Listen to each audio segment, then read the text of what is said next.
ಎಲ್ರಿಗೂ ನಮಸ್ಕಾರ. ಗೆಳತಿ ಯೂಟ್ಯೂಬ್ ಚಾನಲ್ಗೆ ಮತ್ತೊಮ್ಮೆ ಸ್ವಾಗತ. ಬನ್ನಿ ಸ್ನೇಹಿತರೆ, ರಥಸಪ್ತಮಿ ಆಚರಣೆ ಬಗ್ಗೆ ಸಾಕಷ್ಟು ಮಾಹಿತಿಯನ್ನು ತಿಳ್ಕೊತಾ ಇದ್ದೀರಾ.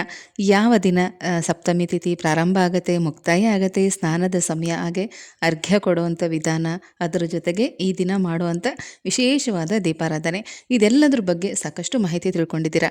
ಅಲ್ಲದೆ ಈ ದಿನ ವಿಶೇಷವಾಗಿ ಬಿಳಿ ಎಕ್ಕದ ಎಲೆಗಳನ್ನು ನಾವು ಸ್ನಾನಕ್ಕೆ ಉಪಯೋಗಿಸ್ಕೋಬೇಕು. ಅಂದರೆ ತಲೆ ಮೇಲೆ, ಭುಜಗಳ ಮೇಲೆ, ಮೊಣಕಾಲಿನ ಮೇಲೆ, ಪಾದಗಳ ಮೇಲೆ ಈ ಎಲೆನ ಇಟ್ಕೊಂಡು ಅದ್ರ ಮೇಲೆ ಸ್ವಲ್ಪ ಅಕ್ಷತೆನ ಹಾಕ್ಕೊಂಡು ಸ್ನಾನ ಮಾಡಬೇಕು. ಈ ಎಲ್ಲದರ ಬಗ್ಗೆ ಮಾಹಿತಿಯನ್ನು ಈಗಾಗಲೇ ನಾನು ಶೇರ್ ಮಾಡಿದ್ದೀನಿ. ಆ ವಿಡಿಯೋಗಳನ್ನ ಚೆಕ್ ಮಾಡಿ ನೋಡಿ ಮಾಹಿತಿಯನ್ನು ತಿಳ್ಕೊಳ್ಳಿ. ಇವತ್ತಿನ ವಿಡಿಯೋದಲ್ಲಿ ರಥಸಪ್ತಮಿಯ ದಿನ ಯಾವ ರೀತಿ ಮನೆಯಲ್ಲಿ ಪೂಜೆ ಮಾಡಬೇಕು, ಹೇಗೆಲ್ಲ ಸಿದ್ಧತೆ ಮಾಡ್ಕೋಬೇಕು, ಯಾವ ಸಮಯದಲ್ಲಿ ಸ್ನಾನ ಮಾಡಬೇಕು, ಪೂಜೆ ಮಾಡಬೇಕು, ಪ್ರತಿಯೊಂದನ್ನು ವಿವರವಾಗಿ ತಿಳಿಸ್ತಾ ಇದ್ದೀನಿ. ಅದ್ರ ಜೊತೆಗೆ ನೀವು ಕೇಳಿರೋಂಥ ಒಂದಷ್ಟು ಕಮೆಂಟ್ಸ್ಗಳಿಗೂ ಕೂಡ ಈ ವಿಡಿಯೋದಲ್ಲಿ ಉತ್ತರನ ಕೊಡ್ತಾ ಈ ವಿಡಿಯೋನ ಶೇರ್ ಮಾಡ್ತಾ ಇದ್ದೀನಿ. ವಿಡಿಯೋನ ಸ್ಕಿಪ್ ಮಾಡದೆ ಕೊನೆ ತನಕ ನೋಡಿ. ಒಂದು ದಿನ ಮೊದಲೇ ಬಿಳಿ ಎಕ್ಕದ ಗಿಡನ ತಂದಿಟ್ಕೋಬೇಕು. ಅಂದರೆ ಅದರ ಕೊಂಬೆಗಳನ್ನು ತಂದಿಟ್ಕೊಳ್ಳಿ, ಎಲೆಗಳು ಚೆನ್ನಾಗಿರೋ ಅಂಥದ್ದನ್ನು ತಂದಿಟ್ಕೊಳ್ಳಿ. ನಿಮ್ಮ ಮನೇಲಿ ಎಷ್ಟು ಜನ ಇದ್ದೀರೋ ಲೆಕ್ಕ ಹಾಕ್ಕೊಂಡು ಒಬ್ಬೊಬ್ಬರಿಗೆ 7 ಎಲೆಗಳು ಬರೋ ರೀತಿ ನೀವು ತಂದಿಟ್ಕೋಬೇಕು. ಅಲ್ಲದೆ ದೀಪಾರಾಧನೆ ಮಾಡೋದಕ್ಕೂ ಕೂಡ ಬೇಕಾಗತ್ತೆ. ಇದನ್ನೆಲ್ಲ ಲೆಕ್ಕ ಹಾಕ್ಕೊಂಡು ತೊಗೊಂಡು ಬನ್ನಿ. ಅಲ್ಲಲ್ಲಿ ಸಾಕಷ್ಟು ಗಿಡಗಳು ಕೂಡ ಬೆಳ್ಕೊಂಡಿರುತ್ತೆ, ಮತ್ತು ದುಡ್ಡಿಗೂ ಕೂಡ ಮಾರ್ತಾ ಇರ್ತಾರೆ. ನೋಡಿ ತಂದಿಟ್ಕೊಳ್ಳಿ. ಆದರೆ ಈ ಎಲೆಗಳು ತುಂಬಾ ಅವಶ್ಯಕತೆ ಇದೆ, ಬೇಕೇ ಬೇಕು. ಈ ರೀತಿ ಎಲೆಗಳನ್ನ ತಂದು ಚೆನ್ನಾಗಿ ತೊಳೆದು ನೀರಿನಲ್ಲಿ ಸ್ವಲ್ಪ ಹೊತ್ತು ನೆನೆಸಿಡಿ. ಇದರ ಎಲೆಗಳನ್ನ ಕಟ್ ಮಾಡಿದಾಗ ಅದರಲ್ಲಿ ಹಾಲು ಬರುತ್ತೆ, ಮತ್ತು ಸಣ್ಣ ಸಣ್ಣ ಹುಳಗಳಿರುತ್ತೆ, ಅದೆಲ್ಲ ಕೂಡ ಹೋಗುತ್ತೆ. ನೀರಿನಲ್ಲಿ ನೆನೆಸಿಟ್ಟು ನಿಮ್ಮ ಪೂಜೆ ಸಿದ್ಧತೆಗಳನ್ನ ಮಾಡ್ಕೋಬೋದು. ಈ ದಿನ ಅಂದರೆ 25ನೇ ತಾರೀಕು ಭಾನುವಾರ ರಥಸಪ್ತಮಿ ಇರುತ್ತೆ. 24ನೇ ತಾರೀಕು ಮಧ್ಯರಾತ್ರಿ 12:30ಕ್ಕೆ ಸಪ್ತಮಿ ತಿಥಿ ಪ್ರಾರಂಭ ಆಗುತ್ತೆ. ಮಾರನೇ ದಿನ 25ನೇ ತಾರೀಕು ಭಾನುವಾರ ರಾತ್ರಿ 11:10 ಸಪ್ತಮಿ ತಿಥಿ ಮುಕ್ತಾಯ ಆಗುತ್ತೆ. ಉದಯ ತಿಥಿಯ ಆಧಾರದ ಮೇಲೆ 25ನೇ ತಾರೀಕು ಭಾನುವಾರ ರಥಸಪ್ತಮಿಯನ್ನು ಆಚರಣೆ ಮಾಡಲಾಗುತ್ತೆ. ರಥಸಪ್ತಮಿ ಅಂತಂದರೆ ಸೂರ್ಯ ತನ್ನ ರಥಕ್ಕೆ 7 ಕುದುರೆಗಳನ್ನು ಕಟ್ಟಿ ತನ್ನ ದಿಕ್ಕನ್ನು ಬದಲಾಯಿಸುವಂಥ ದಿನ, ಅಥವಾ ಸೂರ್ಯನ ಜನ್ಮದಿನ ಅಂತ ಕೂಡ ಕರೆಯಲಾಗುತ್ತೆ. ಆದಷ್ಟು ಶನಿವಾರನೇ ಪೂಜೆಗೆ ಬೇಕಾಗಿರುವಂಥ ಸಾಮಗ್ರಿಗಳನ್ನೆಲ್ಲ ತಂದು ರೆಡಿ ಮಾಡಿ ಇಟ್ಕೊಳ್ಳಿ. ಮತ್ತು ಮನೆಯೆಲ್ಲ ಕ್ಲೀನ್ ಮಾಡಿಕೊಂಡು ಪೂಜಾ ರೂಮೆಲ್ಲ ಕ್ಲೀನ್ ಮಾಡಿ ರೆಡಿ ಮಾಡಿ ಇಟ್ಕೋಬೇಕು. ಹಾಗೆ ಭಾನುವಾರ ಬೆಳಗ್ಗೆ ಆದಷ್ಟು ಬ್ರಾಹ್ಮಿ ಮುಹೂರ್ತದಲ್ಲೇ ಎದ್ದೇಳಬೇಕು. 4 ಗಂಟೆ ಅಷ್ಟೊತ್ತಿಗೆಲ್ಲ ಎದ್ದು ಮನೆಯೆಲ್ಲ ಗುಡಿಸಿ ಒರೆಸಿ ಬಾಗಿಲು ತೊಳೆದು ರಂಗೋಲಿ ಹಾಕಿ ತಲೆಗೆ ಸ್ನಾನ ಮಾಡ್ಕೋಬೇಕು. ಸ್ನಾನ ಮಾಡುವಾಗ ಈಗಾಗಲೇ ನಾನು ತಿಳಿಸಿದ್ದೀನಿ, 7 ಎಕ್ಕದ ಎಲೆಗಳನ್ನು ಸ್ನಾನಕ್ಕೆ ಉಪಯೋಗಿಸ್ಕೊಳ್ಬೇಕು. ಈಗಾಗಲೇ ಆ ವಿಡಿಯೋ ಕೂಡ ಶೇರ್ ಮಾಡಿದ್ದೀನಿ. ಹೊಸೊಬ್ಬರು ನೋಡಿಲ್ಲ ಅಂದರೆ ಆ ವಿಡಿಯೋನ ನೋಡಬಹುದು. ಸ್ನಾನ ಆದಮೇಲೆ ಮಡಿ ಬಟ್ಟೆಗಳನ್ನು ಉಟ್ಕೋಬೇಕು. ಈ ದಿನ ರಥಸಪ್ತಮಿ ಕೂಡ ಇರೋದ್ರಿಂದ, ಭಾನುವಾರ ಆಗಿರೋದ್ರಿಂದ ಕೆಂಪು, ಬಿಳಿ, ಹಳದಿ, ಕೇಸರಿ ಬಣ್ಣದ ಬಟ್ಟೆಗಳನ್ನು ಧರಿಸಬಹುದು. ಆ ನಂತರ ಸ್ನಾನ ಎಲ್ಲ ಆದಮೇಲೆ ಯಥಾಶಕ್ತಿ ಪೂಜೆ ಸಿದ್ಧತೆ ಎಲ್ಲ ಮಾಡ್ಕೊಳ್ಳಿ. ಸ್ನಾನದ ಸಮಯ ಕೂಡ ನಿಮಗೆ ತಿಳಿಸ್ಬಿಡ್ತೀನಿ. ಬೆಳಗ್ಗೆ 5 ಗಂಟೆಯಿಂದ 7 ಗಂಟೆ ಒಳಗಾಗಿ ಸ್ನಾನ ಮಾಡಬೇಕು. ಈ ದಿನ ಬೆಳಗ್ಗೆ 7:10ಕ್ಕೆ ಸೂರ್ಯೋದಯ ಆಗುತ್ತೆ. ಆ ಸಮಯದಲ್ಲಿ ಪೂಜೆ ಎಲ್ಲ ಮುಗಿಸಿ ನೀವು ಸೂರ್ಯನಿಗೆ ಅರ್ಘ್ಯವನ್ನು ಅರ್ಪಿಸಬೇಕು. ಪೂಜೆಯಂತೂ ತುಂಬಾ ಸರಳವಾಗಿರುತ್ತೆ. ದೇವರ ಮನೆಯಲ್ಲಾಗಲಿ ಅಥವಾ ಹೊರಗಡೆ ಮುಂಬಾಗ್ಲಲ್ಲಾಗಿರಬಹುದು, ಅಥವಾ ತುಳಸಿ ಗಿಡದ ಮುಂದೆ ಆದರೂ ಆಗಿರಬಹುದು, ಈ ರೀತಿ ರಥದ ರಂಗೋಲಿಯನ್ನು ಹಾಕಬೇಕು. ಯಾವುದೇ ಪೂಜಾ ಮಾಹಿತಿಗಳನ್ನು ತಿಳಿಸಿದಾಗ ಅಪಾರ್ಟ್ಮೆಂಟಲ್ಲಿರೋರು ಕೇಳ್ತೀರಾ, ನಮಗೆ ಇಂಥದಕ್ಕೆಲ್ಲ ಅವಕಾಶ ಇರಲ್ಲ, ನಾವು ಹೇಗೆ ಮಾಡಬೇಕು ಅಂತ. ಹಾಗಾಗಿ ಹೇಳ್ತಾ ಇದ್ದೀನಿ, ಮುಂಬಾಗಿಲಲ್ಲಿ ರಂಗೋಲಿ ಹಾಕೋಕ್ಕೆ ಅವಕಾಶ ಇಲ್ಲ ಅಂತ ಅನ್ನೋರು ದೇವ್ರ ಮನೆಯಲ್ಲಿ ಒಂದು ಮಣೆ ಅಥವಾ ನೆಲದ ಮೇಲೂ ಕೂಡ ಹಾಕ್ಬೋದು. ಈ ರೀತಿ ರಥದ ರಂಗೋಲಿನ ಹಾಕಬೇಕು, ಅಥವಾ ತುಳಸಿ ಗಿಡದ ಮುಂದೆ ಕೂಡ ಹಾಕ್ಬೋದು. ಅಲ್ಲಿಗೆ ಅರಿಶಿನ ಕುಂಕುಮ ಎಲ್ಲನೂ ಕೂಡ ಹಚ್ಚಿ ತುಳಸಿ ಮತ್ತು ಕೆಂಪು ಹೂಗಳನ್ನೆಲ್ಲ ಇಡಬೇಕು. 2 ತುಪ್ಪದ ದೀಪಗಳನ್ನು ಹಚ್ಚಬೇಕು. ಈ ದಿನ ವಿಶೇಷ ಅಂದರೆ ಗೋಧಿ ಪಾಯಸ. ಹಾಗಾಗಿ ನೈವೇದ್ಯಕ್ಕೆ ಗೋಧಿ ಪಾಯಸನೇ ಮಾಡಬೇಕು. ಪೂಜೆ ಸಿದ್ಧತೆ ಎಲ್ಲ ಮಾಡಿಕೊಂಡು ನೈವೇದ್ಯನೂ ಕೂಡ ರೆಡಿ ಮಾಡಿ ದೇವ್ರ ಮನೇಲಿ ಎಲ್ಲನೂ ಕೂಡ ಜೋಡಿಸ್ಕೋಬೇಕು. ಆಮೇಲೆ ಪೂಜೆನ ಪ್ರಾರಂಭ ಮಾಡಿ. ಮೊದಲು ಗಣಪತಿ ಮಂತ್ರನ ಹೇಳ್ತಾ ಪೂಜೆ ಶುರು ಮಾಡಬೇಕು. ಆನಂತರ ಆದಿತ್ಯ ಹೃದಯ ಪಾರಾಯಣ ಮಾಡಬಹುದು. ಯಾರೆಲ್ಲ ಕಲ್ತಿದ್ದೀರಾ ಅವರು ಪಾರಾಯಣ ಮಾಡಿ. ಗೊತ್ತಿಲ್ಲ ಅಂತ ಅನ್ನೋರು ಸೂರ್ಯ ಗಾಯತ್ರಿ ಮಂತ್ರ ಅಥವಾ ಸೂರ್ಯನ 12 ನಾಮಗಳು, ಸೂರ್ಯನ ಅಷ್ಟೋತ್ತರ, ಇದನ್ನೆಲ್ಲ ಕೂಡ ಹೇಳ್ಕೋಬಹುದು. ಕೈಯಲ್ಲಿ ಸ್ವಲ್ಪ ಅಕ್ಷತೆ ಮತ್ತು ಹೂವನ್ನು ಇಟ್ಕೊಂಡು ಈ ಎಲ್ಲ ಮಂತ್ರಗಳನ್ನು ಹೇಳ್ಕೋಬೇಕು. ಆ ನಂತರ ಆ ಅಕ್ಷತೆ ಮತ್ತು ಹೂವನ್ನು ದೇವರ ಮುಂದೆ ಹಾಕಬೇಕು. ನೀವು ರಂಗೋಲಿ ಹಾಕಿದರೆ ರಂಗೋಲಿ ಮೇಲೆ ಹಾಕಿ, ಅಥವಾ ಕಳಸದ ಮುಂದೆ, ಗಣಪತಿಯ ಮುಂದೆ ಹಾಕ್ಬೋದು. ಆ ನಂತರ ನೈವೇದ್ಯವನ್ನು ಅರ್ಪಿಸಬೇಕು. ಆಮೇಲೆ ಮಹಾಮಂಗಳಾರತಿಯನ್ನು ಮಾಡಬಹುದು.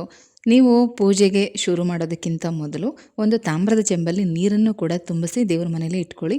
ಆ ತಾಮ್ರದ ಚೆಂಬಿಗೆ ಸ್ವಲ್ಪ ಅರಿಶಿನ, ಕುಂಕುಮ, ತುಳಸಿ, ಕೆಂಪು ಹೂಗಳು, ಸ್ವಲ್ಪ ಅಕ್ಷತೆ ಇದಿಷ್ಟನ್ನು ಹಾಕಿ ದೇವ್ರ ಮನೇಲಿ ಒಂದು ಕಡೆ ಇಟ್ಟಿರಿ. ಯಾಕಂದರೆ ಇದು ಸೂರ್ಯನಿಗೆ ಅರ್ಘ್ಯವನ್ನು ಕೊಡೋದಕ್ಕೆ ಬೇಕು. ಆನಂತರ ಮಹಾಮಂಗಳಾರತಿ ಎಲ್ಲ ಆದಮೇಲೆ ನಿಮ್ಮ ದೇವರ ಮನೆ ಪೂಜೆ ಕಂಪ್ಲೀಟಾಗಿ ಮುಗಿಯುತ್ತೆ.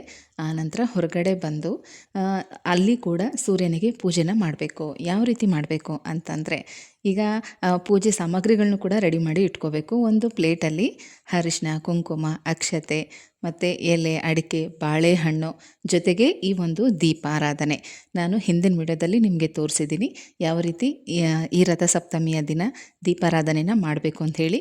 ಆ ರೀತಿ ಎಲ್ಲನೂ ಕೂಡ ರೆಡಿ ಮಾಡಿ ಇಟ್ಬಿಡಿ. ನೀವು ಪೂಜೆ ಕೂತ್ಕೊಳ್ಳೋದಕ್ಕಿಂತ ಮೊದಲೇ ಈ ರೀತಿ ದೀಪನೂ ಕೂಡ ರೆಡಿ ಮಾಡಿ ಇಟ್ಬಿಟ್ರೆ ನೀವು ದೇವ್ರ ಮನೇಲಿ ಪೂಜೆ ಎಲ್ಲ ಮುಗಿಸಿದ್ಮೇಲೆ ಹೊರಗಡೆ ಬಂದು ಸೂರ್ಯನಿಗೆ ಪೂಜೆನ ಮಾಡ್ಕೋಬಹುದು. ಹೊರಗಡೆನೂ ಕೂಡ ತುಳಸಿ ಗಿಡದ ಹತ್ರ ಅಥವಾ ಎಲ್ಲಿ ಬಿಸಿಲು ಬೀಳ್ತಾ ಇರುತ್ತೋ ಆ ಜಾಗದಲ್ಲಿ ಪೂರ್ವಾಭಿಮುಖವಾಗಿ ನಿಂತ್ಕೋಬೇಕು. ಮೊದಲು ನೀರನ್ನು ಪ್ರೋಕ್ಷಣೆ ಮಾಡಬೇಕು ನೆಲದ ಮೇಲೆ. ಅಲ್ಲಿ ಒಂದು ರಂಗೋಲಿನ ಹಾಕಿ, ಯಾವ ರಂಗೋಲಿ ಬೇಕಾದರೂ ಹಾಕ್ಬೋದು. ಸೂರ್ಯನ ರಥದ ರಂಗೋಲಿ ಹಾಕ್ಬೋದು ಅಥವಾ ಸೂರ್ಯನ ರಂಗೋಲಿನೇ ಹಾಕ್ಬೋದು. ಬೇರೆ ಅಷ್ಟದಳ ಪದ್ಮ, ಸ್ವಸ್ತಿಕ್ ರಂಗೋಲಿ ಯಾವುದು ಬೇಕಾದರೂ ಹಾಕ್ಬೋದು. ರಂಗೋಲಿನ ಹಾಕಿ ಅದ್ರ ಮೇಲೆ ಅರಿಶಿನ, ಕುಂಕುಮ, ಅಕ್ಷತೆ ಹಾಕಬೇಕು. ಕೆಂಪು ಹೂಗಳನ್ನು ಹಾಕಬೇಕು. ಅಲ್ಲೂ ಕೂಡ 2 ತುಪ್ಪದ ದೀಪಗಳನ್ನು ಹಚ್ಚಬೇಕು. ಆನಂತರ ನೀವೇನು ದೀಪಾರಾಧನೆಗೆ ಸಿದ್ಧ ಮಾಡಿ ಇಟ್ಕೊಂಡಿದ್ದೀರ ಅದನ್ನು ಆ ತಟ್ಟೆನೂ ಕೂಡ ಅಲ್ಲೇ ಇಟ್ಟು ದೀಪನ ಹಚ್ಚಿ ಆ ರಂಗೋಲಿಗೂ ಆರತಿ ಮಾಡಬೇಕು. ಜೊತೆಗೆ ಸೂರ್ಯನಾರಾಯಣಗೂ ಕೂಡ ಆರತಿಯನ್ನು ಮಾಡಿ ಆ ತಟ್ಟೆನ ಅಲ್ಲೇ ಇಡಿ. ಇನ್ನು ನೈವೇದ್ಯವಾಗಿ ಗೋಧಿ ಪಾಯಸನ ಹೊರಗಡೆನೂ ಕೂಡ ದೇವರಿಗೆ ತೋರಿಸ್ಬೇಕು. ಬಾಳೆಹಣ್ಣು, ವೀಳ್ಯದೆಲೆ, ಅಡಿಕೆ ಎಲ್ಲ ಏನಿಟ್ಟಿರ್ತೀರ ಅದೆಲ್ಲನೂ ಕೂಡ ತುದಿನ ಮುರಿದು ಮತ್ತು ಈ ಗೋಧಿ ಪಾಯಸಕ್ಕೂ ಕೂಡ ಒಂದು ತುಳಸಿ ದಳನ ಹಾಕಿ ನೈವೇದ್ಯವನ್ನು ತೋರಿಸ್ಬೇಕು. ಅಲ್ಲೂ ಕೂಡ ಊದುಬತ್ತಿ ಬೆಳಗಿ, ಕರ್ಪೂರನ ಬೆಳಗಿ ನೀವು ಸೂರ್ಯ ದೇವನ ಮಂತ್ರನ ಮನಸ್ಸಿನಲ್ಲಿ ಹೇಳ್ಕೊತಾನೆ ಇರಬೇಕು. ಪೂಜೆ ಎಲ್ಲ ಆದಮೇಲೆ ಅರ್ಘ್ಯವನ್ನು ಕೊಡಬೇಕು. ತಾಮ್ರದ ಚೆಂಬಲ್ಲಿ ನೀವೇನು ನೀರು ಇಟ್ಕೊಂಡಿರ್ತೀರಲ್ಲ ಆ ನೀರನ್ನು ತುಳಸಿ ಗಿಡ ಅಥವಾ ಬೇರೆ ಯಾವುದೇ ಗಿಡಕ್ಕೆ ಆ ನೀರನ್ನು ಅರ್ಪಿಸಬಹುದು. ಈ ರಥಸಪ್ತಮಿಯ ವಿಶೇಷ ಅಂದರೆ ಒಂದು ಸ್ನಾನ. ಬ್ರಾಹ್ಮಿ ಮುಹೂರ್ತದಲ್ಲಿ ಸೂರ್ಯೋದಯಕ್ಕೂ ಮೊದಲೇ ಸ್ನಾನ ಮಾಡೋದು, ಸೂರ್ಯೋದಯ ಸಮಯದಲ್ಲಿ ಅರ್ಘ್ಯ ಕೊಡೋದು ಮತ್ತು ಸೂರ್ಯನ ರಥದ ರಂಗೋಲಿ, ನೈವೇದ್ಯ, ದೀಪಾರಾಧನೆ, ಈ 5 ಕೆಲಸ ಈ ರಥಸಪ್ತಮಿ ದಿನ ನೀವು ಮಾಡಿದ್ರೆ ಸಾಕು. ಆ ಸೂರ್ಯನಾರಾಯಣನ ಆಶೀರ್ವಾದ ನಿಮಗೆ ಸಿಗುತ್ತೆ. ನಾನು ಹೇಳಿದಂಥ ಈ ಸರಳವಾದ ಪೂಜಾ ವಿಧಾನ ನಿಮ್ಮೆಲ್ರಿಗೂ ತುಂಬಾ ಅನುಕೂಲಕರವಾಗಿರುತ್ತೆ ಅಂತ ತಿಳ್ಕೊಂಡಿದ್ದೀನಿ. ಅಕಸ್ಮಾತ್ ನಿಮಗೆ ಹೊರಗಡೆ ಈ ರೀತಿ ಸೂರ್ಯನಿಗೆ ಪೂಜೆ ಮಾಡೋದಕ್ಕೆ ಅವಕಾಶ ಇಲ್ಲ ಅಂತಂದರೆ ದೇವ್ರ ಮನೆಯಲ್ಲೂ ಕೂಡ ಮಾಡಬಹುದು. ಒಂದು ಮಣೆ ಮೇಲೆ ಈ ರೀತಿ ರಂಗೋಲಿನ ಹಾಕಿ ದೀಪಾರಾಧನೆ, ನೈವೇದ್ಯ ಎಲ್ಲನೂ ಕೂಡ ಮಾಡಬಹುದು. ಈ ದೀಪಕ್ಕೆ ಎಳ್ಳೆಣ್ಣೆ ಅಥವಾ ತುಪ್ಪನ ಉಪಯೋಗಿಸ್ಬೇಕು. ಆದರೆ ಸೂರ್ಯನಿಗೆ ನಮಸ್ಕಾರ ಮತ್ತು ಅರ್ಘ್ಯವನ್ನು ಹೊರಗಡೆನೇ ಬಂದು ಮಾಡಬೇಕಾಗತ್ತೆ. ಈ ರಥಸಪ್ತಮಿ ಪೂಜೆ ರೋಗಗಳು ಮತ್ತು ಕಾಯಿಲೆಗಳನ್ನು, ವಿಶೇಷವಾಗಿ ಚರ್ಮ ರೋಗಗಳು, ಕಣ್ಣಿನ ದೃಷ್ಟಿ ದೋಷಗಳು, ಈ ಥರದ್ದು ಯಾವುದೇ ಸಮಸ್ಯೆಗಳಿದ್ರೂ ಅದನ್ನು ನಿವಾರಣೆ ಮಾಡೋದಲ್ಲದೆ ರೋಗ ನಿರೋಧಕ ಶಕ್ತಿಯನ್ನು ಕೂಡ ಹೆಚ್ಚಿಸುತ್ತೆ. ನಮ್ಮ ದೇಹದಲ್ಲಿ ರಕ್ತದ ಪರಿಚಲನೆ ಹೆಚ್ಚಿಸುತ್ತೆ. ಅಲ್ಲದೆ ಈ ಜನ್ಮ ಮತ್ತು ಹಿಂದಿನ ಜನ್ಮಗಳ ಪಾಪಗಳನ್ನು ಕರಗಿಸುತ್ತೆ. ಇದು ಆತ್ಮವನ್ನು ಜನನ ಮತ್ತು ಮರಣದ ಚಕ್ರದಿಂದ ಮುಕ್ತಗೊಳಿಸೋ ಹಾದಿಯನ್ನು ಸುಗಮ ಮಾಡುತ್ತೆ. ಅಷ್ಟೇ ಅಲ್ಲ ಸ್ನೇಹಿತರೆ, ಯಾರಾದರೂ ಗಂಡು ಮಗು ಬೇಕು ಅಂತ ಪ್ರಯತ್ನ ಪಡ್ತಾ ಇದ್ದರೆ, ಆಸೆ ಪಡ್ತಾ ಇದ್ದರೆ ಅದು ಕೂಡ ಸೂರ್ಯ ದೇವನನ್ನು ಪೂಜೆ ಮಾಡೋದ್ರಿಂದ ಖಂಡಿತವಾಗ್ಲೂ ಆಗಬಹುದು ಅಂತ ಕೂಡ ಹೇಳಲಾಗುತ್ತೆ. ಇದು ಶಕ್ತಿ, ಚೈತನ್ಯ, ಆತ್ಮವಿಶ್ವಾಸ ಮತ್ತು ಉಜ್ವಲ ವ್ಯಕ್ತಿತ್ವವನ್ನು ನೀಡುತ್ತೆ. ಅಲ್ಲದೆ ಸೂರ್ಯದೇವರು ಸಂಪತ್ತು, ಯಶಸ್ಸು, ಹೆಸರು, ಖ್ಯಾತಿಯನ್ನು ಆಶೀರ್ವದಿಸ್ತಾರೆ. ಬುದ್ಧಿಶಕ್ತಿಯನ್ನು ಚುರುಕುಗೊಳಿಸ್ತಾರೆ. ಬುದ್ಧಿವಂತಿಕೆ, ಇಚ್ಛಾಶಕ್ತಿ, ನಾಯಕತ್ವದ ಗುಣಗಳನ್ನು ಹೆಚ್ಚಿಸ್ತಾರೆ. ಉತ್ತಮ ಆರೋಗ್ಯಕ್ಕಾಗಿ ಈ ಒಂದು ಮಂತ್ರನ 3 ಸಲ ಹೇಳ್ಕೊಳ್ಳಿ ಸಾಕು. ನಮಃ ಸೂರ್ಯಾಯ ಶಾಂತಾಯ ಸರ್ವರೋಗ ನಿವಾರಣೆ ಆಯುರಾರೋಗ್ಯ ಮೈ ಸ್ಥೈರ್ಯಂ ದೇಹಿ ದೇವ ಜಗತ್ಪತೆ. ಈ ಮಂತ್ರನ 3 ಸಲ ಹೇಳ್ಕೊಳ್ಳಿ. ಪ್ರತಿದಿನ ಹೇಳ್ಕೊಳ್ತಾ ಇರಿ. ಚರ್ಮಕ್ಕೆ, ಕಣ್ಣಿಗೆ, ನರಗಳಿಗೆ, ರಕ್ತಹೀನತೆ ಇಂಥದ್ದು ಏನೇ ಸಮಸ್ಯೆಗಳಿದ್ರೂ ಕೂಡ ತುಂಬಾ ಬೇಗ ನಿವಾರಣೆ ಆಗುತ್ತೆ. ಹಾಗೆ ಇನ್ನಷ್ಟು ಮಂತ್ರಗಳನ್ನು ಡಿಸ್ಕ್ರಿಪ್ಷನ್ ಬಾಕ್ಸಲ್ಲಿ ಕೊಟ್ಟಿರ್ತೀನಿ, ಚೆಕ್ ಮಾಡಿ. ನೀವಿಟ್ಟಿರೋಂಥ ನೈವೇದ್ಯನ ಒಂದು 10 ನಿಮಿಷ ಬಿಟ್ಟು ತೆಗೆದುಬಿಡಿ. ದೀಪಗಳು ಎಣ್ಣೆ ಇರೋ ತನಕ ಉರಿತಾ ಇರುತ್ತೆ. ಆನಂತರ ಅದು ಶಾಂತವಾದ ಮೇಲೆ ಆ ದಿನ ಪೂರ್ತಿ ಹಾಗೆ ಬಿಟ್ಬಿಡಿ. ಮಾರನೇ ದಿನ ಇದನ್ನೆಲ್ಲ ನೀವು ಸ್ನಾನ ಮಾಡಿಕೊಂಡು ಆಮೇಲೆ ವಿಸರ್ಜನೆ ಮಾಡಬಹುದು. ಈ ದೀಪನ ತೆಗೆದಿಟ್ಕೊಳ್ಳಿ.